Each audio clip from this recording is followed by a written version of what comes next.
Shalom teman-teman yang terkasih di dalam Tuhan Yesus Kristus. Berjumpa kembali dengan saya di channel ini. Terima kasih buat teman-teman yang selalu baik setia mendengarkan seluruh bagian diskusi, debat, dan pekabaran Injil melalui channel ini. Jangan lupa bagikan kepada sanak saudara supaya ada banyak orang yang dicerdaskan dan dibukakan pikirannya. Kali ini teman-teman kita akan melihat bagaimana para polemikus ini yang notabene sudah belajar tentang Islam, Quran dan hadisnya, dan mungkin mereka sudah sangat begitu sibuk mendengarkan pemaparan-pemaparan para ustadz-ustadznya, tetapi kok masih ilmunya tanggung-tanggung atau mungkin juga buta begitu ya.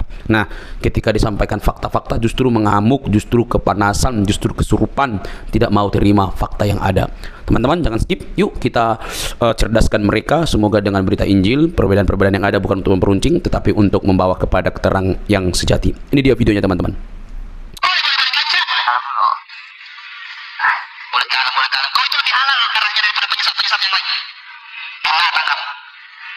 Datang dengan ajaran-ajaran goblok, gak ada otak. Bilang derajat Nabi Muhammad lebih rendah. Salah itu benar.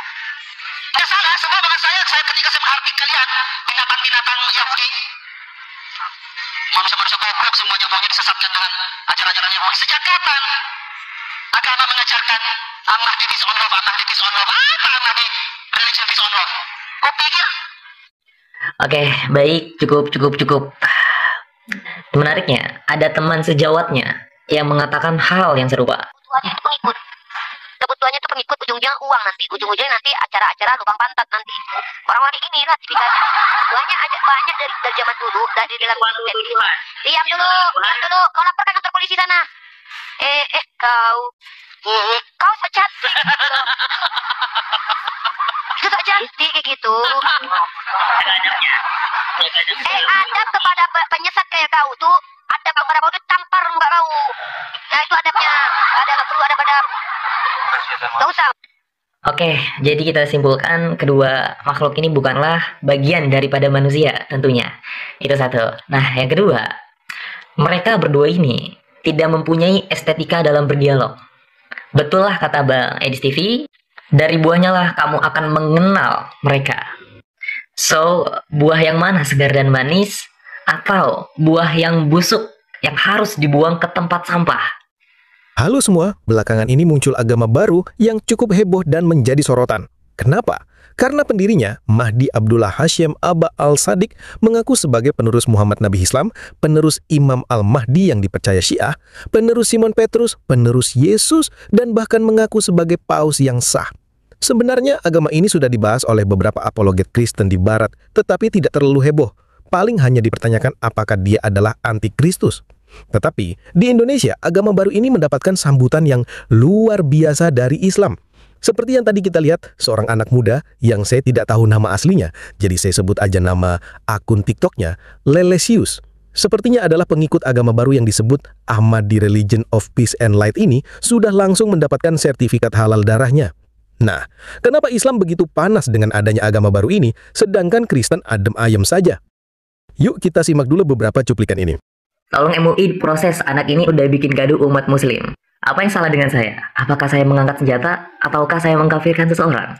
Tidak. Bahkan agama kami pun diharamkan membawa sebuah senjata dalam berdakwah, apalagi menghancurkan rumah kerohanian.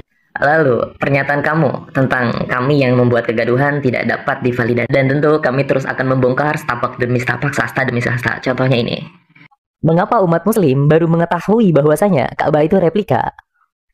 Dan misal, jika Ka'bah itu replika, maka umat muslim sebanyak 124 juta penduduk di Indonesia batallah karena menghadap kepada batu yang palsu. Wow, amazing. Oke, mari kita mengutip dari sejarawan yang bernama Dan Gibson. Menurut penelitiannya, ia mengatakan bahwasanya Ka'bah saat ini bukanlah pada tempatnya. Kenapa? Sebab ada distorsi di datanya. Karena pada periode awal masjid dibangun, pada tahun 622 hingga 722 Masehi, itu menghadap kepada kota Petra. Namun, setelah terjadi kehancuran, yaitu merujuk kepada periode kedua, yaitu sekitar 723 sampai 772 Masehi, masjid-masjid pada masa itu ada yang menghadap kepada Petra, ada yang menghadap kepada kota Mekah saat ini. Menariknya, pada final periode yaitu 773 sampai 912 Masehi, seluruh masjid menghadap kepada kota Mekah. Nah, ini baru juga pembangunan masjid. sudah banyak distorsi. Apalagi nanti kalau kita sudah merujuk kepada bagian artefak atau manuskrip itu lebih banyak lagi. Oke, kita akan nantikan di part kedua. Kenapa Imam Al-Mahdi menghancurkan Ka'bah? Jadi ini adalah video kelanjutan gue soal Ka'bah replika. Sini ada beberapa narasi yang mengatakan palsunya batu tersebut, yaitu yang terdapat di Ghoibah At-Tusi 492 volume 1 bab 52 hadis ke-10. Im akan merobohkan Masjidil Haram, Mekah dan Nabawi, serta memotong tangan-tangan Bani Saibah dan menggantungnya di dinding Ka'bah karena mereka adalah para pencuri. Menariknya, seharusnya kota Mekah itu terdapat 3 patung Manalata dan Uzza, di mana juga terdapat di surat An-Najm ayat 19-20 yang diturunkan di kota Mekah. Namun, ketika dilihat tidak terjadi kekonsistenan. Kenapa? Karena tidak ditemukan satu patung pun yang berada di Mekah saat ini. Sehingga pihak dari UNESCO tidak mengutipkan bahwasanya Mekah saat ini bagian dari sejarah. Justru bukti artefak ini berada di Petra, Jordan. Dengan 2 pembuktian tadi, sudah jelas bahwasanya batu yang kamu sembah saat ini bukanlah yang asli. Dan kami mempunyai banyak narasi lagi, hadis-hadis untuk part ketiga. Mengapa Al-Quran dan hadis menuduh Ka'bah itu replika? Ini adalah video kelanjutan gue soal Ka'bah replika. Dikutip dari banyaknya sumber Al-Quran dan hadis, di sini kita lihat bahwasanya Mekah pada era itu tanahnya subur, banyak tumbuh-tumbuhan, dan juga dihimpit oleh 2 lembah yang sejajar. Namun, realitanya Mekah saat ini gersang, tidak ada lembah satupun, juga ditambah kontradiksi dengan pembuktian arkeolog, berbanding jauh dengan Petra yang memang sesuai dengan narasi yang tadi kita sebutkan. Oh iya ya, pantesan saja Imam Al-Mahdi akan merobohkan Ka'bah saat ini. Kenapa? Karena memang yang asli berada di Petra. Menarik nih, lantas bagaimana kehancuran kota Petra pada periode awal dan proses pemindahan kepada Hijaz saat ini? Nanti kita akan bahas di part keempat. Cari orang ini, tangkap, dan kasih masuk penjara. Ada apa dengan saya? Apakah saya melakukan yang bersifat darah? Atau justru saya melakukan data dan fakta serta memberikannya secara berontak? Tenang saja kawan, ini baru soal Ka'bah replika. Nanti saya akan memberikan lebih liar soal Mushaf Al-Quran, soal Masjidil Aqsa, dan masih banyak lagi. Jadi hati-hatilah, hati-hatilah. Emang iya, baginda Nabi Muhammad tidak bisa membaca dan tidak bisa menulis. Doktrin dari mana nih? Sebetulnya ada narasi dari baginda Nabi Muhammad yang mengatakan Nabi Muhammad ingin menuliskan. Dan ini termasuk di dalam hadis berikut. Nah, berikut nih daripada hadis Nabi Muhammad yang mengatakan ia menuliskan. Maka Rasulullah mengambil surat perjanjian itu lalu menuliskan. Ini termasuk di Sahih Bukhari 2501 atau 2699. Jadi indikasinya apa? Para ulama menyembunyikan kebenaran ini yang Nabi Muhammad bisa membaca dan bisa menulis. Apakah mereka ingin menutupi sesuatu hal yang dirahasiakan oleh baginda Nabi Muhammad SAW, atau mereka merendahkan derajat daripada baginda Nabi Muhammad SAW? Cukup menarik ya. Nanti kita akan bahas di part 2. Inilah alasan kenapa para ulama mengatakan Nabi Muhammad tidak bisa baca dan tulis. Jadi ini sebenarnya adalah video kelanjutan gue yang kemarin. Yang gue akan berikan sebetulnya Nabi Muhammad menuliskan nama-nama penerusnya yang telah dibungkam oleh para ulama. Nah, di sini kita akan bacakan ya. Ketika Nabi SAW bertambah parah sakitnya, beliau bersabda, "Berikan aku pena dan kertas, biar aku tuliskan sesuatu untuk kalian, suatu dokumen, sehingga kalian tidak akan sesat setelahku." Mereka menyembunyikan kebenaran agar umat tidak mengikuti penerus Nabi Muhammad yang telah dituliskan. Tujuannya adalah untuk membingungkan umat dan mengambil keuntungan finansial dengan dalih bahwa Nabi tidak bisa membaca dan menulis. Nah, lantas siapa saja penerus daripada Nabi Muhammad yang dituliskan tersebut? Oke, nanti kita akan bahas di part ketiga. Nabi Muhammad bisa membaca dan bisa menulis? Nah, video ini adalah video lanjutan gua kemarin yang Nabi Muhammad SAW direndahkan oleh para pemuka agama Islam itu sendiri. Jadi, ini adalah nama-nama penerus Nabi Muhammad SAW yang tertulis dan dibungkam oleh para pemuka agama Muslim itu sendiri, yaitu 12 generasi sampai kepada Imam Al-Mahdi. Ironinya, umat Muslim tidak mengetahui bahwasanya nama-nama yang dituliskan ini dibunuh oleh umat Muslim itu sendiri di eranya, sampai kepada Imam Al-Mahdi. Lalu Imam Al-Mahdi digaibkan dan saat ini telah muncul. Oke, nanti kita akan bahas berkait erat tentang Imam Al-Mahdi ini di part keempat. Nah, kamu tahu gak? Nabi Muhammad itu meneruskan kepemimpinannya sampai kepada Imam Al-Mahdi. Jadi, kita akan membahas ini berkait erat dengan tandanya, yaitu kematian Raja Hijaz di dalam 250 pertanda akhir zaman, yaitu tanda ke-88. Kitab Bihar Al-Anwar, juz 52, halaman 210. Oke, di sini kita akan bacakan ya. Hijaz akan diperintahkan oleh seorang lelaki yang namanya seperti binatang, yaitu Fahad, macan tutul.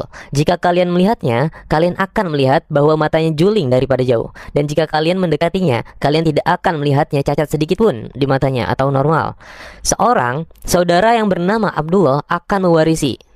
Nah, kata baginda Nabi Muhammad dilanjutkan di bawahnya, kabarkanlah kematian Abdullah, maka akan aku kabarkan gembira kemunculan Al-Hujah atau Al-Mahdi tersebut. Oke, di sini kita akan simpulkan lebih jelasnya bahwasanya Fahad ini mati pun, ia mati dan digantikan betul oleh saudaranya yang bernamakan Abdullah. Jadi ketika Fahad mati pada tahun 2005 dan ia digantikan oleh saudaranya yang bernamakan Abdullah, estimasi Abdullah menjabat pada tahun 2005 sampai 2015 dan ia pun tumbang. Dan pada tepat kematian Abdullah ini yang Nabi Muhammad katakan, hanya satu individu yang mengibarkan panji hitam yang bertuliskan Al-Bai'atu Lillah, yaitu daripada timur. Nah, siapa orang tersebut? Nanti kita akan bahas Imam Al-Mahdi di part kelima. Siapa nama dan karakter Mahdi yang dimaksud? Ini video adalah lanjutan gue kemarin siapa sih Al-Hujah yang dimaksudkan oleh Nabi. Ya, beliau ini adalah Abdullah yang terdapat di dalam wasiat tersebut. Ya, mungkin kamu pernah mendengar ya, 3 nama, namanya seperti namaku dan nama bapakku, yaitu Abdullah, Ahmad, dan Al-Mahdi. Nah, beliau ini mengklaim namanya di dalam wasiat Nabi Muhammad yang bernamakan Abdullah. Menariknya, selama ribuan tahun, belum ada yang berani mengklaim namanya di dalam wasiat tersebut. Sebab kenapa? Jikalau ada yang mengklaim nama tersebut namun bukan individu yang dimaksud, maka akan langsung dicabut nyawanya. Artinya, di dalam wasiat itu terjaga. Dan Abdullah Hasim pun ia telah mengklaim pada tahun 2015 bertepatan dengan kematian Raja Hijaz dan sampai saat ini beliau masih hidup. Yang berarti beliau ini adalah legit 100% apa yang Nabi Muhammad katakan di dalam wasiatnya. Ya, beliau adalah Al-Hujah yang dijanjikan. I am Abdullah, the successor of Imam al-Mahdi alayhi salam, the successor of the Comforter Ahmed, the successor of Simon Peter, the successor of Muhammad, the successor of Jesus Christ. I am the true and legitimate Pope. I am the proof upon the Christians. I am the son of the Muslims through my father, and the son of the Christians and the Jews through my mother. I am the son of the East through my father, and the son of the West through my mother. I am like Zulkarnain, who with one horn in the East and one in the West. And I am the inheritor of all that lies between.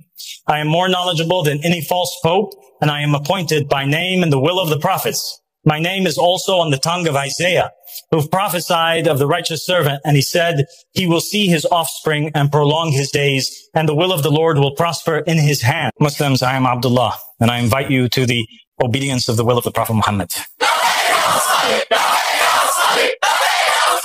Keluarga Saudi adalah Bani Umayyah modern dan juga sama untuk semua pemimpin Sunni dan tanah yang ada di area itu.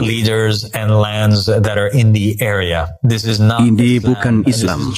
Ini hanyalah kekuasaan suku. Ini adalah suku-suku Arab yang memerintah atas nama Islam. Mereka mungkin menyebut diri mereka Muslim seperti Yazid menyebut dirinya Muslim atau Muawiyah menyebut dirinya Muslim. Tapi kenyataannya mereka pemimpin yang tidak sah dan pemerintahannya tidak sah. Dan siapapun yang mengikuti penguasa itu akan berakhir di api neraka dan mereka akan mendapati diri mereka dibangkitkan dengan individu tersebut. Assalamualaikum warahmatullahi wabarakatuh, my dear friends. We are the Ahmadi religion of peace and light, and we believe in our father, Abu al-Sadiq, for him is peace. We are his soldiers, we are his believers, and we just want to let everyone know that we are with him for humanity. He has come for the young, for the unloved, for the hungry, for the starving, for the children, for the abused, for those in war, for those who are lost, for those that need God, for those who want change, for those that need to walk to God. We haven't come here to cause war against others. We are a peaceful religion. But I just want to let you know that we're not going to stand for anybody trying to put a hand on our dear beloved Father. We don't want that, but we will do anything that's necessary to protect him. We are trying to save the world. We are looking to hear from you. So have a good day and take care of yourself. Today is a historic day for our faith. At Stern International Book Fair in Italy, something truly special happened. A book that speaks to our beliefs has won, and its message has reached the whole world. This isn't just a win, it's a moment of pride and hope. A reminder that our stories matter and that they're being heard. And the name of the book is...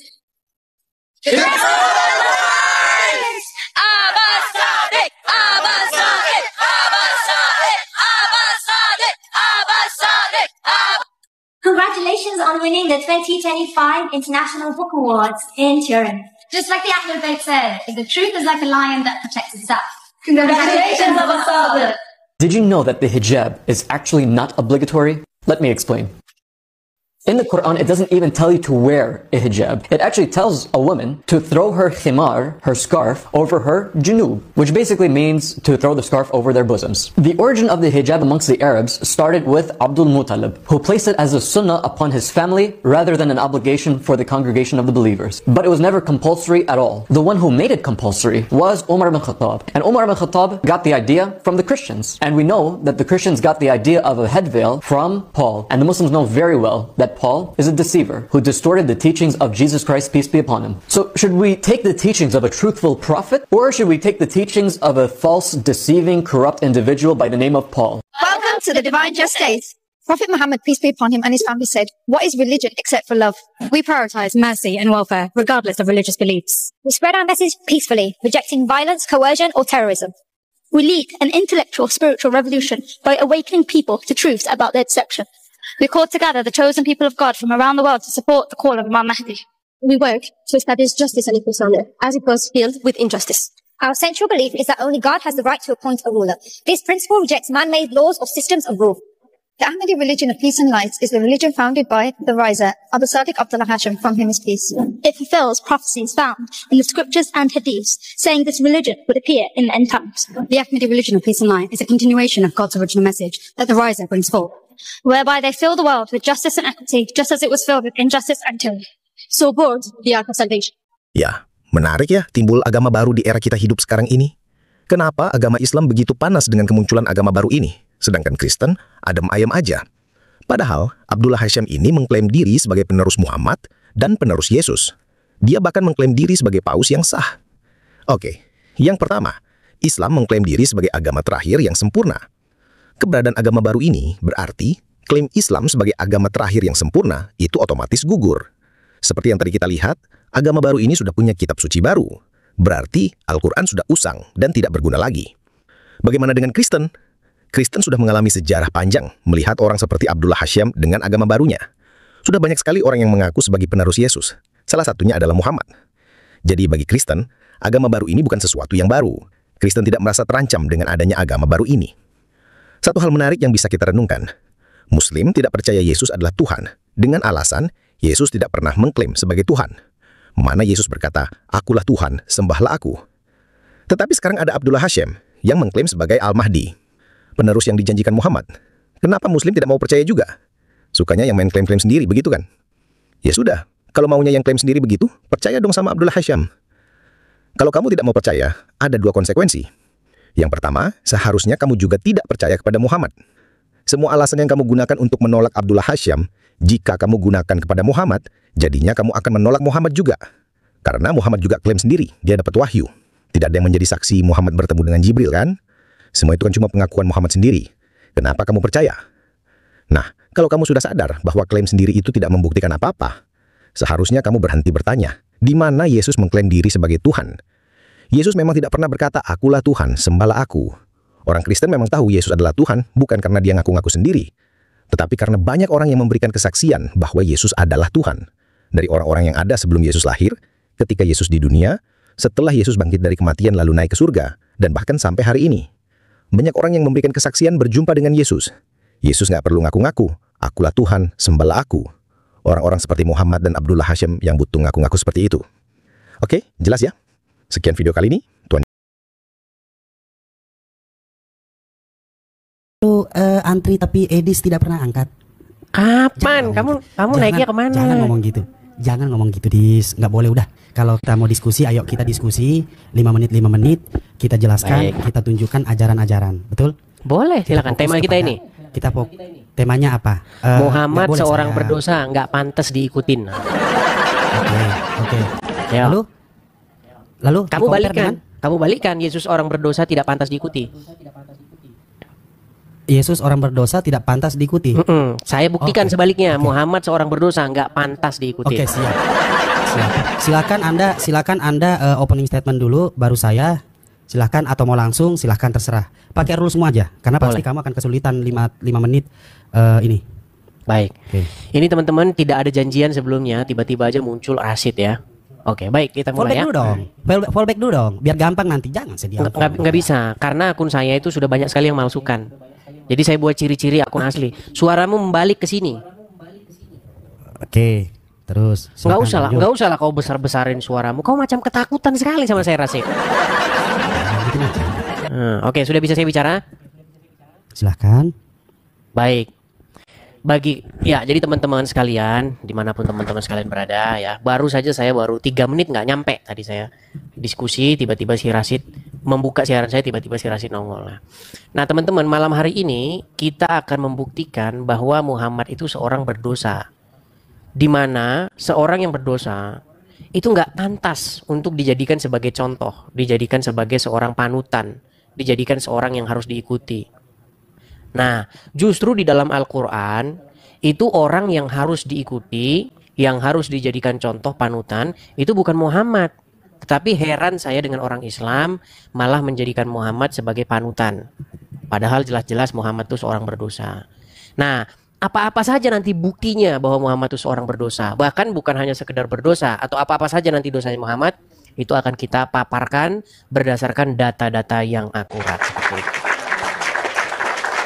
Nah, sebagai timbal baliknya atau sebagai counter baliknya, di sini juga kita akan berikan kepada Muslim kesempatan untuk melakukan hal yang sama terhadap Yesus kita begitu. Coba buktikan bahwa Yesus tidak pantas diikuti. Yesus seorang berdosa. Itu. Jadi supaya berimbang diskusi kita. Nah teman-teman sekalian ya, karena tadi saya katakan saya baru mulai, tapi langsung saja si Rashid nongol. Silakan kalian yang belum siapkan popcorn, yang belum siapkan teh manisnya, ya silakan siapkan. Ini karena malam ini kita tinggal. Ya, untuk bukti-buktinya nanti ya, saya hanya paparkan itu saja. Karena begini ya, tidak mungkin kita itu akan menjadikan orang yang berdosa. Tidak mungkin kita menjadikan orang yang apalagi dia itu sangat-sangat tidak pantas lah untuk ditiru sebagai contoh suri toladan, sebagai sosok yang harus kita ikuti. Nah si Rashid ini teman-teman dalam hatinya dia tahu bahwa Muhammad itu nggak pantas diikuti. Tahu dia. Tahu. Tapi mau gimana? Masalahnya apa? Masalahnya nanti murtad, dibuang dari keluarga. Ya kan? Nanti dijauhin oleh teman-temannya APII. Udahlah Rashid ya. Kau perjuangkan pun gak ada gunanya APII itu. Toh kamu sudah Muhammad seorang raja SEX. Videonya ada. Toh kamu sudah mengakui bahwa robnya umat Islam itu seorang mayat. Udah lengkap jelas. Apalagi Rashid. Ya, tapi saya kasihan lihat mukanya Rashid, lihat. Mukanya sudah memelas. Dis, jangan gitu-gitu amat lah, kasihan sama saya. Baik, silakan teman-teman ya. Persiapkan kopi-kopinya. Ini baru mulai nih, teman-teman. Belum ada 5 menit nih, belum ada nih ya. Ini baru 5 menit pertama nih. Ya, siapkan kopi-kopi, siapkan ya layar besarnya. Nobar, bila perlu bikin layar tancap. Orang muslim kan sering bilang, gara-gara di TV banyak yang mualaf. Pajang layar tancap di depan musola. Bila perlu di depan Istiqlal tuh pasang Iris TV biar makin banyak yang mualaf. Ya, pokoknya Rashid sabar saja dan teman-teman sabar saja. Nanti akan kita tunjukkan bahwa Muhammad itu seorang berdosa yang nggak pantas atau nggak layak diikuti oleh orang waras manapun. Begitu. Silakan. Rashid.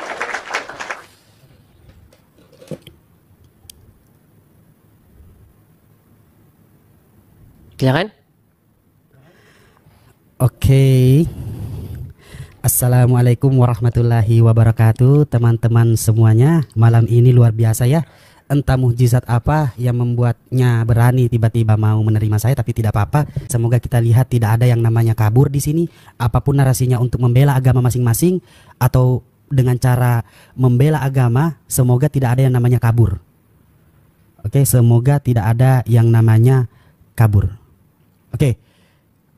kita lihat tadi bagaimana kualitas seorang debater yang ditonton banyaknya orang, tetapi tidak apa-apa, saya membiarkan untuk bernarasi dulu, lalu saya kasih sedikit disclaimer bahwa silahkan silahkan kasih open statement dulu karena ini baru awal, tapi kita lihat bahwa betul-betul tidak mampu memberikan open statement menurut Bible-nya sendiri dan tidak menyentuh agama Islam. Tetapi lagi-lagi kita lihat kualitas. Disinilah kualitas kita perlihatkan bahwa bagaimana seseorang ketika berbicara tentang agama atau diskusi lintas agama, saya selalu ingatkan, diskusi lintas agama itu bukan untuk memecah belah umat, tetapi bagaimana kita berpikir secara rasional dan memilih dengan cara objektif. Nah, kita lihat di sini, saya akan mempertontonkan kepada kalian bagaimana kualitas manusia dua di depan mata kalian ini. Lalu apabila kalian mau belajar, maka lihatlah pembelajaran itu ketika saya sudah mengizinkan untuk berbicara, tetapi nyatanya tidak ada yang dikeluarkan, hanya masuk ke Nabi Muhammad, Nabi Muhammad, Nabi Muhammad. Nah, kami pun juga punya data dan itu banyak sekali. Tetapi dia menerima tawaran, bukan menerima, tetapi lagi-lagi dan lagi dia yang memilih temanya dan saya terima tema itu. Karena apa? Kasihan kalau saya kasih tema yang dari saya, wah kita bisa tahu sendiri. Tetapi alhamdulillah kita lihat kualitas. Lagi-lagi kualitas. Tetapi ya saya akan menunjukkan kepada kalian bahwa memang yang namanya badut itu pasti akan ditonton. Rasulullah SAW jelas beliau adalah seseorang yang membawakan Islam dengan caranya. Ketika kita melihat bagaimana ajaran Islam diajarkan, Salam membawa ajaran Islam selama 13 tahun, membawakan yang namanya Islam, tidak ada sedikit pun yang namanya justifikasi, tidak ada.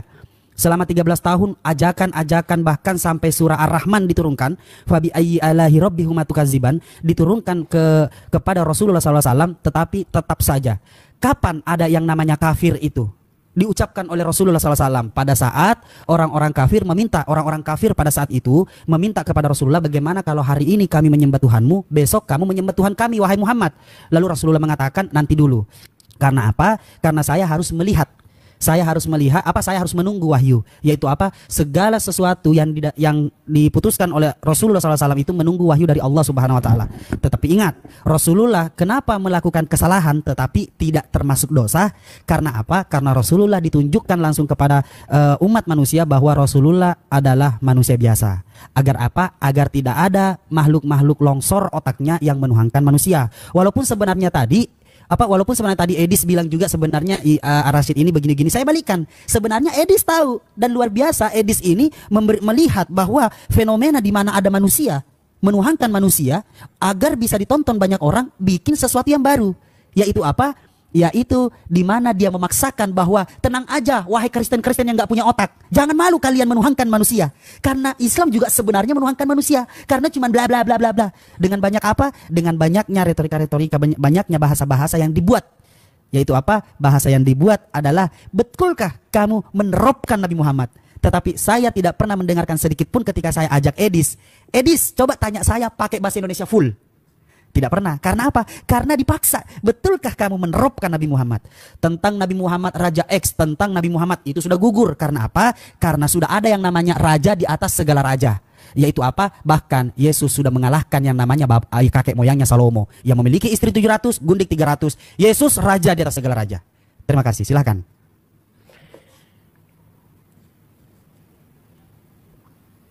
Ya, silakan waktunya.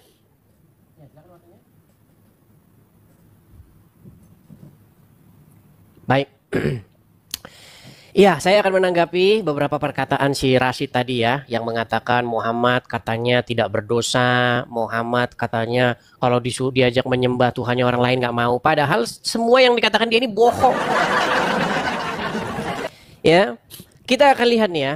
Nih, kita akan lihat pernyataan-pernyataan Al-Quran sendiri, di mana Al-Quran mengatakan bahwa Muhammad itu adalah seorang yang berdosa. Kita akan tunjukkan ya, misalnya di dalam Quran surat Muhammad sendiri. Ini surat Muhammad. Ya, memang orang muslim ini nggak ngerti isi Al-Quran. Saya coba balikan kamera saya ya. Nih. Rashid bilang katanya Muhammad tidak berdosa. Ya. Padahal ayat Quran jelas sekali menunjukkan bahwa Muhammad itu berdosa dan dia disuruh mohon ampun atas dosanya. Diam. Catat. Coba lihat nih Rashid. Ini kan Al-Quran nih, surat Muhammad. Ayat yang ke-19. Ketahuilah, maksudnya Muhammad, bahwa tidak ada Tuhan selain Allah, serta mohonlah ampunan atas dosamu dan dosa orang-orang mukmin laki-laki dan perempuan. Ini jelas nih. Ya. Coba lihat nih di tafsir Wajiz, perhatikan. Maka ketahuilah bahwa tidak ada Tuhan yang patut disembah selain Allah dan mohonlah ampun atas dosamu dan dosa orang-orang mukmin laki-laki dan perempuan. Jelas. Bagaimana kamu katakan Muhammad tidak berdosa? Quran sendiri mengkonfirmasi Muhammad berdosa. Dan bukan cuma satu ayat saja. Masa kamu ingin melawan Quranmu sendiri? Coba Rasid, coba nanti kau bahas dulu ini ya, surat Muhammad ayat 19 ini, jelas sekali nih. Atau kita mau lihat versi yang lain ya. Nih, kita lihat nih. Perhatikan, perhatikan.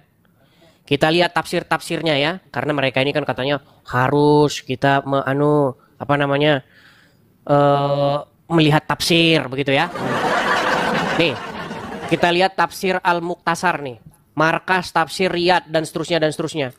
Maka yakinilah wahai Rasul bahwa tidak ada yang berhak disembah selain Allah, maka mohonkanlah ampunan kepada Allah untuk dosamu dan mohonkan ampunan untuk dosa orang-orang mukmin laki-laki dan perempuan. Nih, jelas Muhammad disuruh memohonkan ampun atas dosanya. Nih, mohonkanlah ampunan atas dosamu. Dosa siapa? Dosa Muhammad. Catat ini nanti. Nah, lalu setelah Muhammad memohonkan ampun atas dosanya dan dosa orang mukmin, menurut Al-Quran apakah Muhammad tahu akan nasibnya? Enggak tahu. Saya tunjukkan lagi ayat nih ya.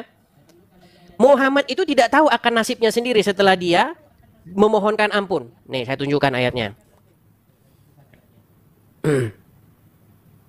Sabar ya. Di dalam Quran surat Al-Ahqaf ayat yang ke-9. Nih, surat Al-Ahqaf ayat 9. Kul, katakanlah, aku bukanlah rasul yang pertama di antara rasul-rasul dan aku tidak mengetahui apa yang akan diperbuat terhadapku dan juga terhadapmu. Malu saya mengatakannya. Yang kayak begini yang mau kamu ikutin, Rasid. Saya balikin dulu kamera saya sebentar. Waduh, Rasid. Rasid, kenapa halusinasinya orang Islam begitu tinggi? Quran jelas bilang Muhammad berdosa. Quran jelas bilang, disuruh Muhammad suruh ngomong, katakanlah aku tidak tahu apa yang akan diperbuat terhadapku dan juga terhadapmu. Coba nanti kau sentuh itu. Surat Muhammad ayat yang ke-19. Surat Al-Ahqaf ayat yang ke-9.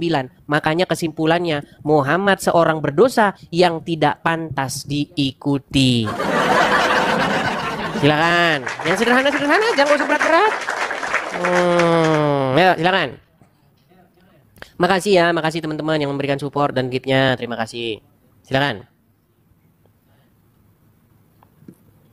Wait. Jangan lama-lama. Memanggil Juma kau. Mau nelpon Juma. Gurumu.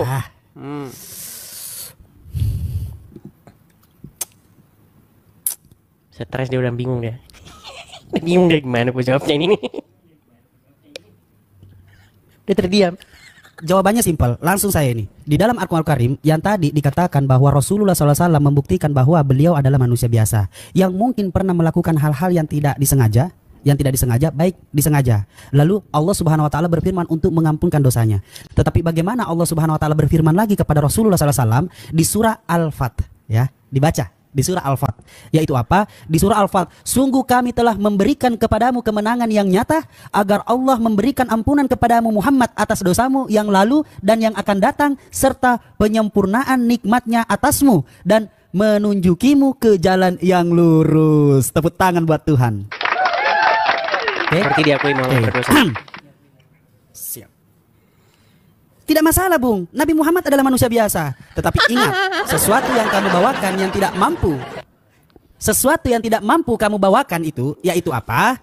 Ketika Nabi Muhammad dikatakan berdosa sesuai keinginanmu, ketika Nabi Muhammad kau katakan sesuai keinginanmu, saya iyakan, nggak masalah. Tetapi di mana di surah Al-Fat dikatakan apa? Di surah Al-Fat dikatakan Rasulullah SAW diampunkan dosanya, semua dosa-dosanya.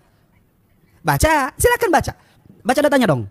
Oke, ketika Anda mengatakan hal seperti ini, lalu bagaimana seorang Tuhan yang Anda ikuti, jangan menyangka bahwa aku membawa perdamaian ke dunia ini. Aku tidak membawa perdamaian, tetapi perlawanan. Wow, apa ini? Aku datang menyebabkan, kalau baca tuh satu perikop, kan begitu? Ya nggak Edis? Dengar dong, kalau baca tuh satu perikop. Tadi sudah saya jawab ya. Nih satu perikopnya. Aku datang menyebabkan anak laki-laki melawan bapaknya. Bapak gue salah apa, Sus? Sus, bapak gue salah apa? Tiba-tiba lu suruh gue ngelawan bapak gue. Anak perempuan melawan ibunya. Kenapa? Ente baru datang tiba-tiba jadi Tuhan. Anak sama bapak langsung ini. Satu perikop ya, dibaca satu perikop. Dan menantu perempuan melawan ibu mertuanya. Lah buset. Nyatuin menantu aja sama mertua susah. Si tiba-tiba ternyata Yesus datang buat bikin berantakan hidup manusia. Satu perikop dong kalau dibaca. Satu perikop. Kan begitu ya? Satu perikop ya? Saya baca lagi. Ya, yang akan menjadi musuh terbesar adalah anggota keluarga sendiri. Lah buset, ternyata gunanya Yesus datang buat apa? Buat bikin satu keluarga berantakan. Nah, sifat-sifat apa? Kata Roma Irama, sifat tercela. Sifat tercelanya Yesus apa? Nih sifat tercelanya. Lalu Yesus masuk ke bait Allah dan mengusir semua orang yang berjual beli. Yesus jadi Satpol PP pada saat ini. Coba dong, Edis baca nggak di sini? Nah coba Edis fokus. Saya tadi langsung menjawab setiap pertanyaan Edis. Pertanyaan Edis, Nabi Muhammad berdosa apa segala macam. Sesuai keinginanmu, it's okay. Sesuai keinginanmu. Tetapi apakah kita mau melupakan yang namanya sungguh kami telah memberikan kepadamu kemenangan yang nyata. Agar Allah memberikan ampunan kepadamu Muhammad. Muhammad. Ternyata Nabi Muhammad. Masya Allah. Atas dosamu yang lalu dan yang akan datang. Serta menyempurnakan nikmatnya atasmu dan menunjukimu ke jalan yang lurus. Tepuk tangan buat Tuhan. Tetapi tiba-tiba ada yang kayak begini. Jangan menyangka bahwa aku datang untuk membawa damai di atas bumi. Aku datang bukan untuk membawa damai. Dipertegas dong sama dia. Melainkan pedang. Kuat ya Edis ya. Jangan kabur ya. Kuat. Senyum dong. Nah gitu. Silahkan Edis. Jelaskan Yesusmu yang menjadi tiba-tiba Satpol PP. Jelaskan tiba-tiba Yesusmu mengusir menjadikan satu keluarga berantakan. Ya ampun. Dari keluarga berantakan Yesus datang.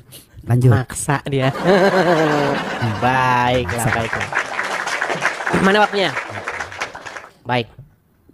Teman-teman sekalian, seperti yang saya bilang teman-teman, Muslim kalau suruh nunjuk dalil maksa. Jadi dia mengatakan bahwa karena Yesus membawa pertentangan antara anak dan orang tua, membawa pertentangan antara menantu dan orang tua, membawa pemisahan antara yang jahat dan yang baik. Lalu dia bilang katanya ngajarin dosa. Lalu bagaimana dengan Muhammad yang juga membawa pertentangan? Jelas. Muhammad dikatakan di dalam Al-Quran, barang siapa yang lebih mencintai keluarganya, bahkan lebih mencintai nyawanya sendiri, tidak bisa dikatakan orang beriman. Coba, kamu lebih memilih istrimu, lebih memilih orang tuamu, apa lebih memilih Muhammad? Pasti kau harus lebih memilih Muhammad. Itu juga sebenarnya membawa pertentangan. Tapi apakah itu saya katakan dosa? Tidak. Memang tegas. Yesus membawa pemisahan antara yang jahat dan yang baik. Jelas. Lalu kenapa kamu paksakan itu jadi dosa? Lalu dikatakan Yesus jadi Satpol PP katanya. Karena membubarkan orang yang berjualan di bait Tuhan. Loh, bait Tuhan itu memang bukan tempat jualan. Kalau bukan tempat jualan dipakai jualan lalu dibubarkan, apakah itu salah? Ya udah jualan saja di istana presiden. Saya minta sama kamu yang spesifik, jelas, didukung oleh Bible dan didukung oleh Quranmu bahwasanya Yesus berdosa. Kenapa kamu maksa? Jelas sekali Rashid. Apa kamu tidak percaya di dalam Quranmu tertulis surat Maryam ayat yang ke-19 dikatakan bahwa Isa itu seorang yang suci. Jelas. Gulaman zakian. Di dalam hadis dikatakan apa? Semua anak-anak Adam yang lahir pasti menangis. Menurut medis, menurut kedokteran, bayi nangis itu harus supaya dia bernapas. Kalau nggak nangis dia lupa bernapas. Karena dia dari dalam rahim, di dalam rahim itu dia bukan pakai udara begini napasnya. Lalu ketika dia lahir dia harus nangis supaya dia ingat kalau dia sudah keluar dari ketuban. Tapi kata Muhammad, orang nangis itu seperti biasa. Muhammad halunya tingkat tinggi, nasional dan internasional. Kata Muhammad, bayi nangis itu karena disentuh oleh setan. Nah, hadis berkata, setiap anak-anak Adam lahir dalam keadaan menangis karena disentuh oleh setan, kecuali Isa. Jelas. Jadi dari mana lagi kamu mengatakan bahwa Yesus berdosa? Dari mana? Maksa kamu, Rashid, maksa. Sementara dia tadi tidak membahas masalah surat Muhammad ayat 19 itu. Dia malah lari ke surat Al-Fat yang mengatakan bahwa dosa Muhammad diampuni. Apakah Muhammad tahu dosanya diampuni atau tidak? Baik, saya tunjukkan satu amalan. Jadi kalau kita ngomong sama Muhammad, teman-teman, semua yang diomongin Muhammad tuh bohong. Perhatikan. Lihat ini, Rashid. Ya. Apa dikatakan di sini? Hadis berkata, tidak ada amalan seorang pun yang bisa memasukkannya ke dalam surga dan menyelamatkannya dari neraka. Tidak juga denganku, kecuali dengan rahmat Allah. Nih, Muhammad sendiri bilang, gak ada satu amalan pun yang bisa masuk surga. Tapi kalau kata orang Muslim, ucap kalimat syahadat masuk surga. Sahabat dijamin masuk surga. Nanti sholat begini, dosa-dosanya hilang, masuk surga. Omongan Muhammad tuh sering bertentangan dengan omongannya sendiri. Di satu sisi tidak ada amalan pun yang bisa memasukkan ke surga. Di satu sisi mengucapkan kalimat syahadat masuk surga. Suka-suka kalian aja lah, Muslim. Oke, terima kasih atas pengakuanmu, Rashid, bahwa kamu sudah mengakui Muhammad adalah seorang berdosa. Terima kasih atas pengakuanmu. Dan seorang berdosa nggak pantas diikuti, Rashid. Ya, silakan. Sesi terakhir, habis ini kita battle ya. Siap? Oh, apa? Enggak ada, udah 5 menit aja. Takut. Kita lihat udah. Takut battle ya. Takut, yakin mau ngelawan gua, yakin. Ayo. Saya sudah punya sound card. Yakin? Sudah punya sound card, coy. Ya sudah, oke. Karena nggak bisa aja kayak gini. Lihat nih. Oke, stop dong, stop. Waduh, menit saya nanti nambah ya. Pertama, kapir-kapir, kalian punya tempat di sana loh. Tidak usah di sini. Ngapain kalian di sini? Ini tempat Muslim, begitupun sebaliknya. Karena kalau kamu ada di sini kapir-kapir, kamu telah mengangkat algoritma penayangan saya. Makanya saya usir kalian pergi aja dari sini. Nggak usah dibawa tapping-tapping. Lihatlah kebotolan-kebotolan yang terjadi. Karena apa? Kok maksa si Edis? Kok maksa? Gua nggak apa loh? Nggak ada loh. Nih contoh nih kebobrokan Tuhanmu nih. Dekat jalan ia melihat pohon ara lalu pergi ke situ. Tetapi ia tidak mendapat apa-apa pada pohon itu selain daun-daun saja. Katanya kepada pohon itu, engkau tidak akan berbuah lagi selama-lamanya. Dan seketika itu juga keringlah pohon ara itu. Ini Tuhan macam apa? Kok goblok sekali nih Tuhan? Kok nggak tahu kalau pohon ara ini kok nggak berbuah? Bukan musimnya. Hei, halo, halo, oh dia nggak denger, soalnya dicopot, nggak kuat alasannya, halo, ya, nggak kuat dia, karena apa? Karena dia nggak mampu. Itulah kegoblokan. Nih, kalian Islam yang ada di sana, kalianlah yang mengangkat algoritma penayangan yang namanya Edis Kapir. Kalian jadi nggak usah datang ke rumah Muslim, bang lawan Edis, bang lawan Edis. Kalian yang goblok. Kalian Islam nih yang ada di situ, mohon maaf nih yang nggak kenal saya, tapi saya kasih tahu kalianlah manusia yang goblok, Islam goblok. Mohon maaf, karena kalian yang ada di situ. Taping, apapun hujatan itu namanya mengangkat algoritma penayangan.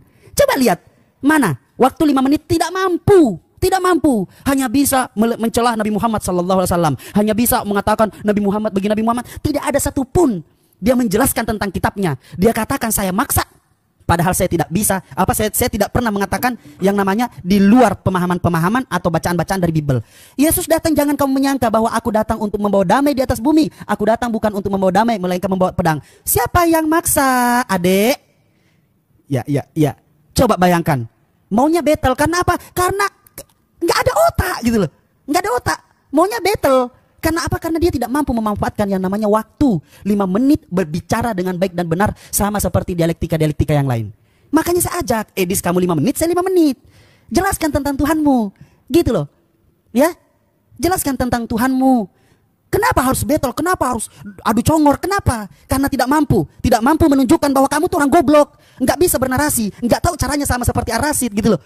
Ketawa kan? Ya iya, makanya saya selalu memohon, jangan pergi Edis. Saya akan tunjukkan di mana kualitas dan kapasitasmu. Dan ingat, kamu bisa menjadi seperti ini karena apa? Karena sesuatu yang unik yang kamu sampaikan, kamu paksa Islam menuhankan Nabi Muhammad. Padahal apa? Padahal kamu tidak tahu sedikit pun esensi Tuhan seperti apa, dan kamu sedang membuka orang-orang Kristen, membuka akal pikirannya bahwa orang-orang Kristen itu rata-rata goblok karena menuhankan manusia. Hei Kristen-Kristen Islam, apa Kristen-Kristen Indonesia? Gak usah malu. Kristen-Kristen Indonesia gak usah malu. Nih, gua akan membuat yang namanya seni dialektika. Saya akan paksakan manusia dituhankan di dalam Islam, tapi mereka katanya tanpa sadar. Ayo dong Edi, sekali saja kamu tanya kepada saya, Rashid, betul tidak Nabi Muhammad itu Tuhan? Nah gitu, jangan betul tidak Nabi Muhammad itu Rob, atau betul tidak kamu menerobkan Nabi Muhammad? Waktu saya, gitu. Waktu nanti kamu, saya tidak akan hatuha apa segala, nggak ada. Pokoknya 5 menit kamu, 5 menit saya. Saya silahkan. Saya takut hatuha, iya saya takut. Biar tidak berantakan bahasanya, silahkan kamu Yesus Tuhan macam apa? Seperti ini, mengkutuk pohon ara dan membawa pedang. Silahkan. 5 menit buat Muedis, saya tunggu. Terima kasih. Tepuk tangan buat Tuhan. Baik, seperti yang saya katakan tadi teman-teman ya. Maksa aja kerjanya Rashid. Dah, seperti yang saya bilang tadi Rashid. Ini sesi ngobrol-ngobrol santai saja Rashid. Kau kenapa ketakutan kalau diajak ngobrol santai? Ngomong kedengeran ya? Langsung. Oke, Rashid, kamu sudah mengakui 5 menit waktumu, silakan. Seorang berdosa? Rashid, kamu sudah mengakui Muhammad seorang berdosa?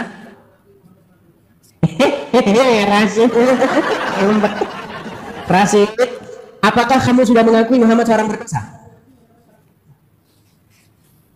Kenapa kau terdiam? Kenapa kau terdiam, Rashid? Rashid terdiam. Saya menghargai waktu Anda, Bung. Enggak. Tadi seperti saya bilang, ini waktu kita ngobrol-ngobrol santai. Kau ngeles. Nanti tidak, kalau biarkan, kau ngeles. Saya mau menunjukkan. Saya mau menunjukkan. Silakan. Pertanyaan saya simpel saja. Apakah kamu sudah mengakui bahwa Muhammad seorang berdosa? Mengikuti rules diskusi, saya mengiyakan apa yang kamu mau, lalu saya sudah jawab. Silakan. Terima kasih. Nah, Rashid sudah mengakui Muhammad seorang berdosa. Poin pertama sudah. Sekarang masalah pantas atau tidak pantas diikuti. Sekarang Rashid, saya mau tanya sama kamu. Tokoh yang tidak berdosa, yang suci di dalam Al-Quran, Muhammad atau Isa? Ayo Rashid. Tokoh yang tidak berdosa dan suci di dalam Al-Quran itu Muhammad atau Isa? Karena orang Islam ini teman-teman, dia pelintir isi Quran itu. Muhammad berdosa, Muhammad dikatakan mata duitan. Rashid, kamu mengakui nggak Muhammad itu seorang muka kamu udah ditaruh di mana?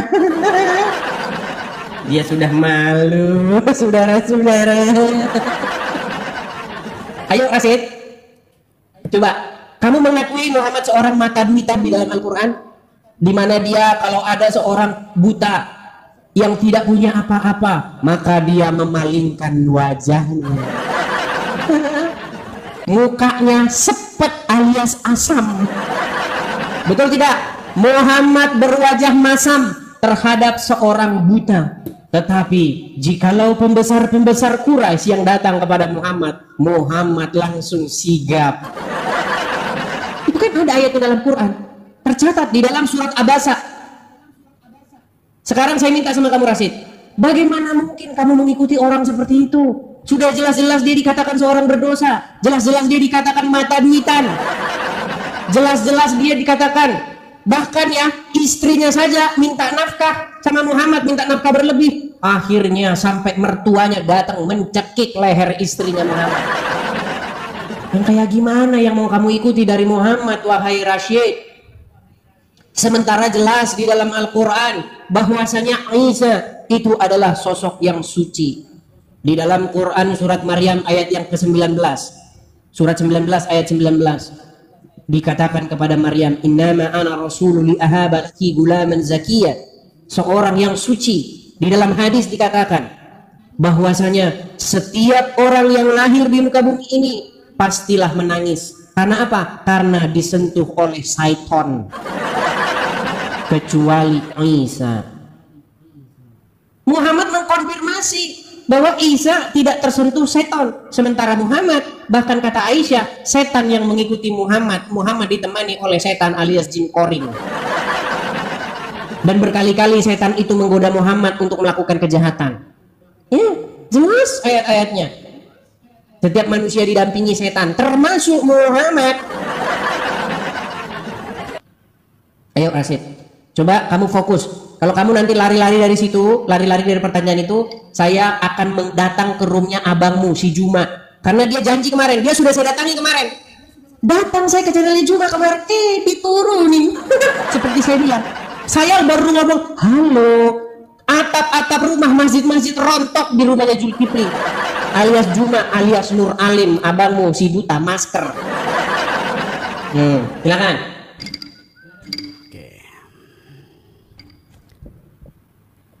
Oke, ya orang-orang waras di bawah, oten-oten yang waras, apakah Anda mendengarkan? Apakah Anda mendengarkan? Mana jawaban? Nggak ada kan? Nggak ada. Kenapa saya tidak mau? Kenapa saya tidak mau menerima tektokannya? Kenapa saya tidak mau menerima tektokannya? Karena ini kualitasnya tidak ada jawaban. Saya sudah menjawab. Apabila kamu menginginkan Rasulullah SAW itu berdosa, sudah ditutup. Sudah selesai, sudah finish. Mau seperti apapun kamu mengatakan Nabi Muhammad berdosa begini-begini, masalah tidak pantas atau pantasnya. Mari kita lihat siapa yang pantas. Apakah Nabi Muhammad pernah membawakan bahwa apapun umat-umatku nanti kalau ketemu dengan Kristen-Kristen, ketemu dengan orang-orang seperti Edis ini bunuh aja atau apa segala macam. Apakah ada seperti itu? Tidak ada. Tapi yang dibawakan hadis-hadis, yaitu hadis yang waktu peperangan, hadis di zaman peperangan. Rasulullah kenapa berperang? Karena memang untuk menahan Rasulullah agar menyebarkan yang namanya Islam dengan cara diperangi. Sudah saya jawab, sungguh kami telah memberikan kepadamu kemenangan yang nyata, agar Allah memberikan ampunan kepadamu Muhammad atas dosamu yang lalu dan yang akan datang, serta menyempurnakan nikmatnya atasmu dan menunjukimu ke jalan yang lurus. Itu kan baru agar. Bagaimana dengan Al-Aqaf ayat 9 tadi? Waktu saya sekedar boleh ya kita diskusi yang baik dan benar ya. Dengan Al-Aqaf 9 yang Muhammad tidak tahu apa yang akan diperbuat terhadap dia. Waktu saya gantian dengan songkat saya. Iya. Ketika dikatakan di dalam Al-Quran di surah Muhammad, dia menginginkan bahwa maka ketahuilah bahwa tidak ada Tuhan yang patut disembah selain Allah, dan mohonlah ampunan atas dosamu dan atas dosa orang-orang mukmin, laki-laki dan perempuan, dan Allah mengetahui tempat usaha dan tempat tinggalmu. Saya mute dia ya, karena dia nanti saya mute dia dulu teman-teman, karena dia memotong saya berbicara. Nanti saya buka kalau giliran dia berbicara.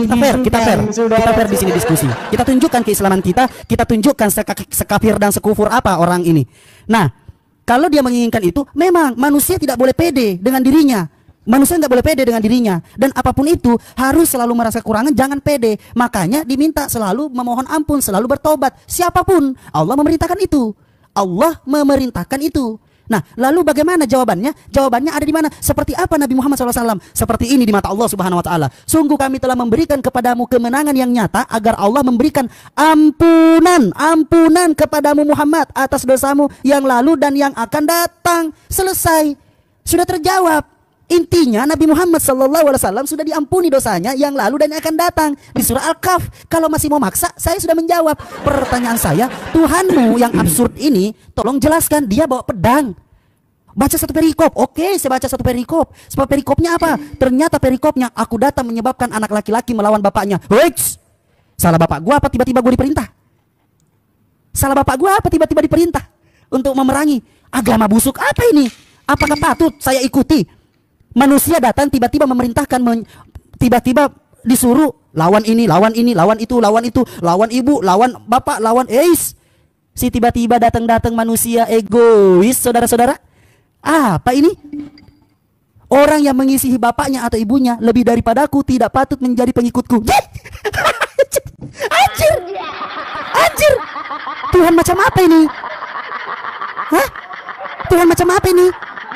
Nih, saya ulangi. Orang yang mengasihi bapaknya atau ibunya lebih daripada aku tidak patut menjadi pengikutku. Bapak gua bercucuran keringat. Ibu gua 17-14 tulangnya berasa mau patah karena melahirkan saya. Tiba-tiba makhluk ini yang namanya Yesus datang. Buset. Silahkan. Kita fair teman-teman. Sekarang kita buka. Biar kita nggak diganggu. Jawab. Saya sudah menjawab. Saya tutup semua itu ketika kamu menginginkan Nabi Muhammad. Ketika kamu menginginkan Nabi Muhammad itu berdosa, saya sudah jawab langsung. Di surah Al-Kahf Mantap kan? Sesimpel itu saudara. Iya. Agak tekan-tekan dikit. Baik, pokoknya jawab ya teman-teman sekalian ya. Kabur, lalu lanjut. Saya menyuruh Rashid untuk menunjukkan dalil di mana Isa menurut agama dia atau Yesus di dalam Bible berdosa. Dia mengutip katanya bahwa gara-gara Yesus harus lebih dicintai daripada orang tua, daripada nyawanya sendiri, maka katanya berdosa. Maksa. Lalu bagaimana dengan Muhammad yang juga ngikut-ngikut niru-niru Yesus seperti itu? Saya tunjukkan dalilnya. Baik, saya tunjukkan dalilnya kepada Rashid ya teman-teman ya. Apakah benar Muhammad harus diperlakukan sedemikian rupa dan bahkan dia harus lebih dicintai dan lebih diutamakan? Perhatikan, lihat nih. Di dalam Quran surat Al-Ahzab ayat yang ke-6, Nabi itu lebih utama bagi orang-orang mukmin dibandingkan dengan diri mereka sendiri. Dia lagi ngomongin Muhammad. Bagaimana dengan Muhammad yang harus lebih dicintai, lebih daripada nyawamu, lebih daripada dirimu sendiri, bukan? Tapi apakah saya menggunakan dalil ini untuk menyalah-nyalahkan Muhammad? Tidak. Saya tidak menggunakan dalil ini. Ada seorang yang bernama Umar ibn Khattab. Saya balik dulu kamera saya. Ini memang Rashid ini memang tidak berkualitas. Makanya saya undang abangnya dia si Jumat. Rashid, pernah Umar bin Khattab ketemu dengan Muhammad. Umar bin Khattab bilang begini, "Ya Rasulullah, saya lebih mencintai kamu lebih daripada harta saya, lebih daripada istri saya, lebih daripada apapun kecuali diri saya sendiri." Tapi apa kata Muhammad? Tidaklah beriman seorang mukmin jika aku tidak lebih dicintai lebih daripada nyawanya sendiri. Jelas. Makanya saya bilang sosok Muhammad tiada lain tiada bukan adalah Yesus versi KW. Muhammad itu adalah sosok yang mencuri kemuliaan Yesus. Tetapi Muhammad berdosa dan Rashid sudah mengakui itu. Apa pantas seorang berdosa kau ikuti? Di dalam Bible jelas dikatakan dalam Bible, Yesus akan membawa pertentangan antara kejahatan dan kebaikan, pertentangan antara hitam dan putih, membawa ketegasan, pemisahan, jelas. Tapi itu tidak menjadi dalil bahwa itu adalah sebuah dosa. Di dalam Quran juga jelas demikian. Muhammad membawa pertentangan. Kalau ada orang tua yang Kristen, kemudian apakah anaknya harus ikut-ikutan Kristen? Tidak, anaknya harus Muslim. Misalnya si Rashid, ibunya, bapaknya seorang Kristen, apakah Rashid harus ikut-ikutan? Menurut Muhammad tidak, dia harus lebih memilih Muhammad, dia harus menjadi seorang Muslim untuk menentang orang tuanya. Tapi saya tidak menjadikan itu sebagai dalil untuk membuktikan Muhammad seorang berdosa, tidak. Jelas di dalam Al-Quran, dikatakan dalam surat Al-Ahzab, Abasa, Muhammad berwajah masam ketika ada seorang buta datang kepadanya. Tetapi kalau pembesar-pembesar Quraisy, kalau pembesar-pembesar orang yang banyak duit, coba ayo Rashid, sekarang saya minta kamu fokus ke tema itu ya. Kenapa Muhammad kalau ada orang yang miskin, buta, nggak punya duit, dia mukanya sepet.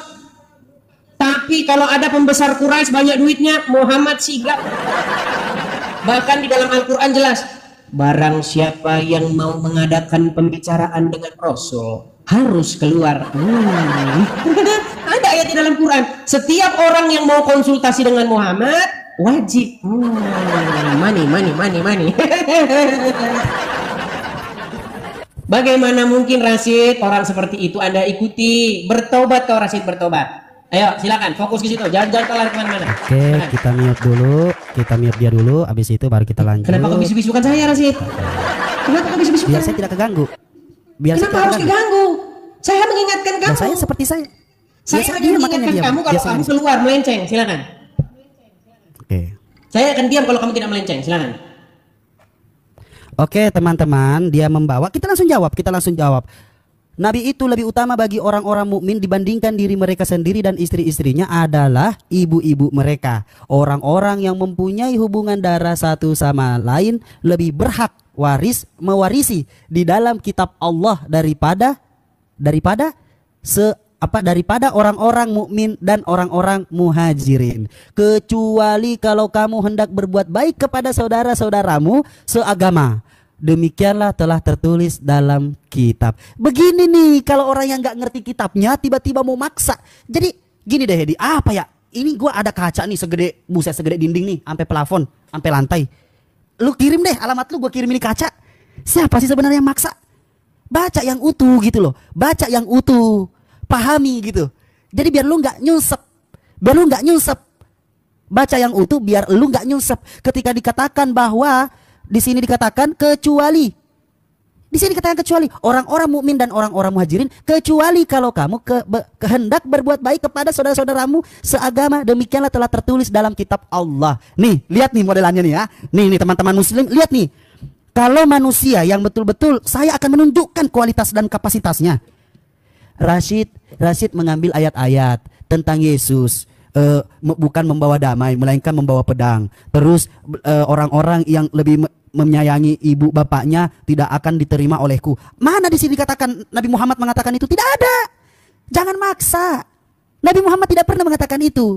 Orang yang tidak mengasihiku, orang yang tidak bersalawat kepadaku akan masuk neraka. Enggak ada. Enggak ada, Dek Edis. Terus apa kata-katanya? Apa kata-katanya nih? Ini kata-katanya nih. Rashid ini maksa ngambil ayat-ayat dengan Yesus yang mengasihi ini. Lalu bagaimana dengan Muhammad? Tuh bahasanya. Lalu bagaimana dengan Muhammad? Kabur deh. Kabur. Karena apa? Karena tidak mampu. Nggak mampu jawab. Jadi selalu lari ke Muhammad, ke Muhammad, ke Muhammad.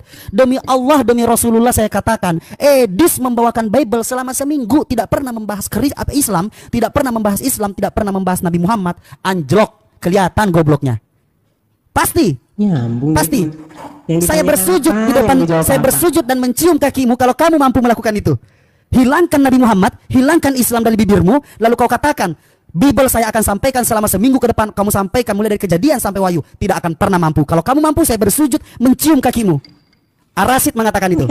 Kalau kamu mampu begitu. Karena apa? Karena tidak mampu. Dengan bahasanya, Rashid membawa apa? Saya dong bicara. Panik. Kamu kan paksa saya tadi. Rashid ini kayak begini. Nah, Bang Zuma lah kau bawa-bawa apa segala macam. Udah, silakan. Pokoknya saya akan membiarkanmu menghibur diri dan menghibur semua netizen-netizenmu yang longor. Bagaimana SDM rendah. Maka kuatkan dirimu, jangan sampai kabur sampai kau lelah dengan saya di sini. Kalau kamu berani, dan saya tidak akan pernah tektokan. 5 menit saya akan melawanmu, dan yang mau dan yang ada seorang buta yang datang kepadanya. Mampus ya Allah, hancur lu malam ini, hancur. Kelihatan kualitasmu, kelihatan kualitasmu. Cuman bisa yang namanya ranting nih di tengah laut, udah ranting aja dengan kata-kata apa? Lalu bagaimana dengan Muhammad? Lalu bagaimana dengan ini? Lalu bagaimana dengan itu? Jelaskan ini, jelaskan. Tuhanmu Yesus itu bawa pedang. Tuhanmu Yesus ini membubarkan satu keluarga. Tuhanmu Yesus ini datang, keluarga lagi harmonis. Yesus datang, hancur satu keluarga. Gara-gara Yesusmu. Ajaran ini yang mau dibawa. Gua babat sekaligus sama Paulus. Kalau Paulus cuma satu, kalau memang dia manusia jelas, siapa nama orang tuanya? Tidak ada satupun manusia. Semua yang menyaksikan Yesus itu disalibkan, itu semua manusia mandul. Itu semua manusia mandul. Karena apa? Tidak pernah ada yang mengatakan nenek moyang saya, kakek moyang saya lah yang meludahi, menggampar, menusuk perut Tuhan. Atau menyaksikan Yesus ini, menyaksikan Paulus ini. Tidak ada. Selamat menikmati, silahkan jawab pertanyaan saya.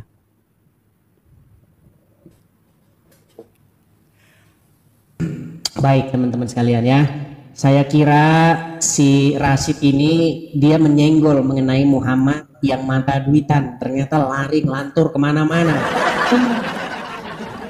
Baik, kalau ngomong sama Rashid ini teman-teman, caranya itu mengingatkan dia saja teman-teman ya. Rashid, karena kamu sekarang berdebat dengan saya lagi, saya cuma mengingatkan kamu dengan peristiwa ini Rashid. Coba ya, kamu dengarkan ini.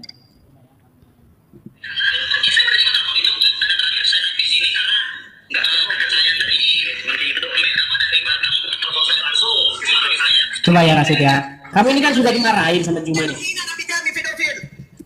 Mana buktinya? Siapa korbannya?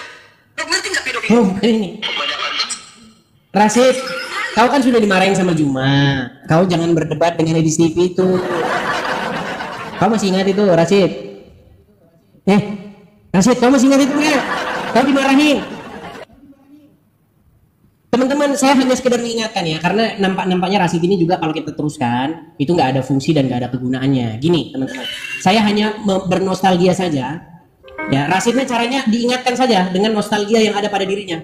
Kau jangan lari ya Rashid ya. Nih, Ingat statement-statementmu. Nih, inilah statement-statementmu ketika berdiskusi dengan saya. Perhatikan Rashid, perhatikan. Betul nggak kamu mengiyakan bahwa nabimu raja seks? Oke. Mengiyakan kan? Mengiyakan kan? Begini. Sebentar, narasimu begini. Saya susah ini sudah. Mumpung belum banyak yang nonton kamu. Kamu akui nggak bahwa nabimu seorang raja seks? Satu. Saya sudah mengakui kemarin kan? Mantap. Perhatikan, Rashid sudah mengakui Muhammad seorang raja SEX. Udah jelas. Terus, kamu disidang sama abangmu si Juma. Kamu lawan dia. Seorang ulama pun tidak akan sanggup menghadapi dia. Baru kemarin malam. Dia buka komal. Banyak yang ngirim ke saya, Bang, coba Bang, mampir dulu ke tempat si Juma ini. Saya datengin dia ke channelnya. Tahu nggak? Saya baru ngomong, halo, sebentar, saya buka kamera. Ditendang. Ditendang.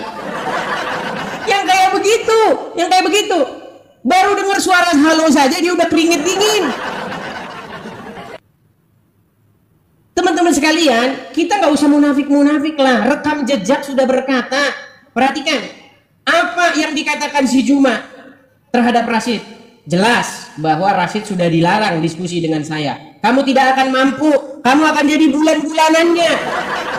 Perhatikan, saya tidak pernah memaksa Rashid. Ini pengakuan Rashid yang cetar membahana. Salam. Agama apakah yang robnya adalah mayat? Kami. Agama apa? Islam.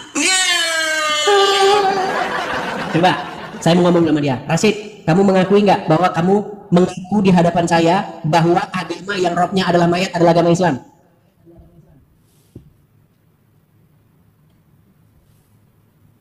Kalau kamu nggak mau jawab, nggak ada gunanya saya diskusi dengan kamu. Coba, kamu akui tidak?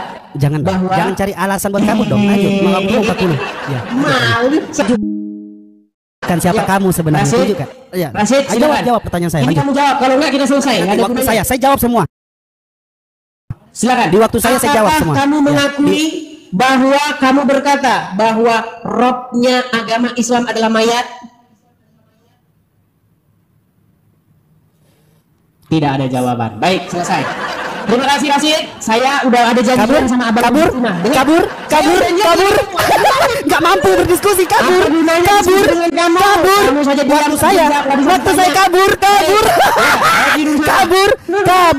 Kabur, saudara-saudara. Baik teman-teman yang terkasih dalam Tuhan Yesus Kristus, apa tanggapan teman-teman ketika mendengarkan diskusi atau debat dari awal hingga akhir teman-teman? Berikanlah tanggapan teman-teman di kolom komentar dan sama-sama kita dapat belajar bersama supaya ada banyak orang yang dicerdaskan, yang mengerti bahwa kebenaran yang sejati itu ada dan pasti kebenaran itu mengalahkan ketidakbenaran. Kebenaran itu pasti mengalahkan hal-hal yang kamuflase.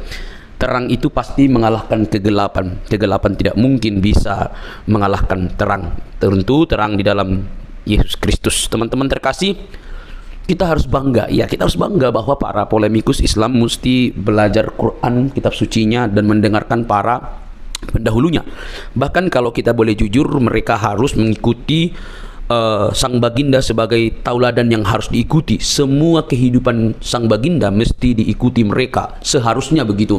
Mulai dari dia belajar atau menyampaikan isi Quran, atau juga mempraktekkan seluruh isi Quran, dan bahkan apa yang ditulis dalam hadis-hadis, bagaimana moralnya, bagaimana dia pernikahannya, semua harus diikuti, karena itu bagian yang tidak bisa dilepaskan daripada umat muslim. Tetapi alangkah sangat disayangkan bahwa mereka tidak siap dengan semua itu. Mereka hanya mencari hal-hal yang cocok. Kalau nggak cocok, ya dibuatlah berita, oh itu hadis doib dan lain sebagainya.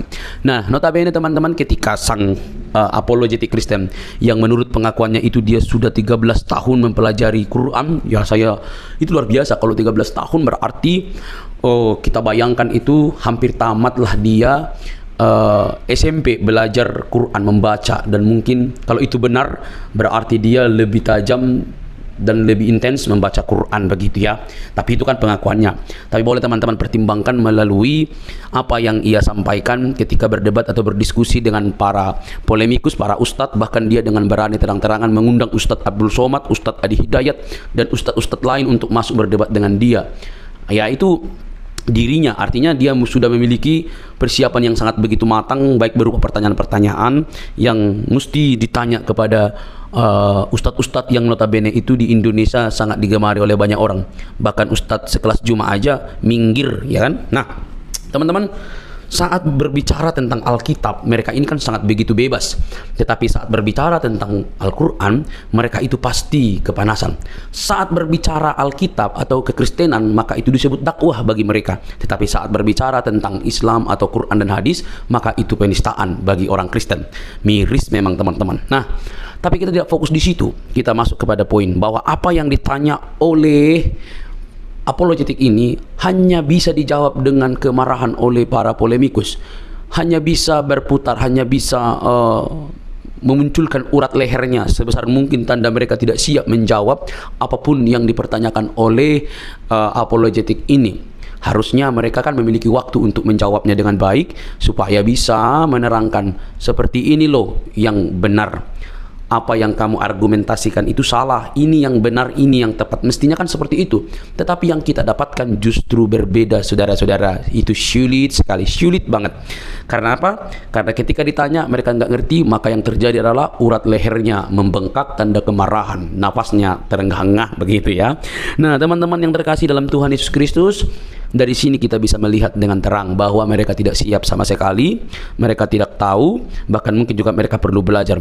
Sebenarnya tidak perlu marah, tidak perlu baperan, mereka hanya perlu belajar. Dan dia dengan terang-terangan berkata, nanti undang Ustadz Juma. Ya Ustadz Juma aja lari kok, gitu ya. Lari kok, jadi mau undang di mana? Ya, oke teman-teman. Tapi yang terpenting adalah kalian harusnya fokus dengan agama kalian begitu ya. Jangan sampai kalian suka membahas agama orang lain tetapi tidak mau dikritisi oleh kekristenan atau ditanyakan justru ngamuk-ngamuk ya. Bagi kekristenan, iman itu sudah final dalam Kristus Yesus, tidak ada keraguan di sana, tidak ada kebimbangan di sana, tidak ada kepalsuan di sana. Karena Kristus itu firman menjadi manusia, pribadi kedua Allah Tritunggal itu firman menjadi manusia, diam di antara kita, dan kita telah melihat kemuliaannya yang diberikan oleh Bapa kepada dia. Dia juru selamat itu. Teman-teman, kalau kita membaca Yohanes 13 ayat 13, kamu menyebut aku guru dan Tuhan, dan katamu itu tepat, sebab memang akulah guru dan Tuhan. Jadi di sini ada dua kata yang sangat menarik. Kamu menyebut aku guru dan Tuhan, kurios, berarti itu merujuk kepada pencipta. Dia pencipta, dia yang dihormati, dia yang ditinggikan begitu ya. Jadi ketika Yesus mengatakan kamu menyebut aku guru dan Tuhan, katamu itu tepat, tidak melarangnya. Oh, saya bukan Tuhan, jangan kamu sebut aku Tuhan. Bisa saja dikatakan begitu, tetapi dia tidak mengatakan itu. Katamu itu tepat, sebab akulah guru dan Tuhan. Saudara, hal ini tidak bisa dibantah. Kata Tuhan memang bisa dipakai, karena dalam bahasa Inggris pakai istilah Lord ya, bisa Tuhan, bisa Tuhan. Maka tergantung konteks ayat itu. Karena Alkitab itu berdasarkan konteks, tidak boleh dicomot seperti kelakuan Ustadz Juma dan yang lain-lainnya. Comot-comot lalu lepaskan begitu saja, lalu menimbulkan persepsi pengertian yang keliru. Maka kalau dipakai di sini istilah aku guru dan Tuhan, dia yang berarti berkata, ya udah, kamu yang mengatakan aku guru, ya itu aku Tuhan, memang aku guru, aku Tuhan gitu. Tidak salah, itu tepat sekali. Jadi kalau ada orang yang mengatakan di mana dia disebut guru Tuhan, ya udah ada banyak sekali gitu. Dia Allah ada juga. Jadi jangan pernah membuat sebuah argumentasi yang begitu liar tanpa bukti, karena Alkitab itu cukup bukti. Alkitab dan ahli sejarah membuktikan Yesus itu adalah Tuhan dan Juru Selamat umat manusia. Percayalah, dia menyelamatkan kita dari dosa. Oke teman-teman, jangan baperan yuk. Salam sadar, salam waras. Semoga kita diberkati. Bagikan ini kepada teman-teman Anda dimanapun berada. Semoga ada banyak orang yang dicerdaskan dan menerima Injil sang kebenaran itu di dalam Kristus yang menyelamatkan kita. Sampai ketemu di video selanjutnya. Tuhan memberkati.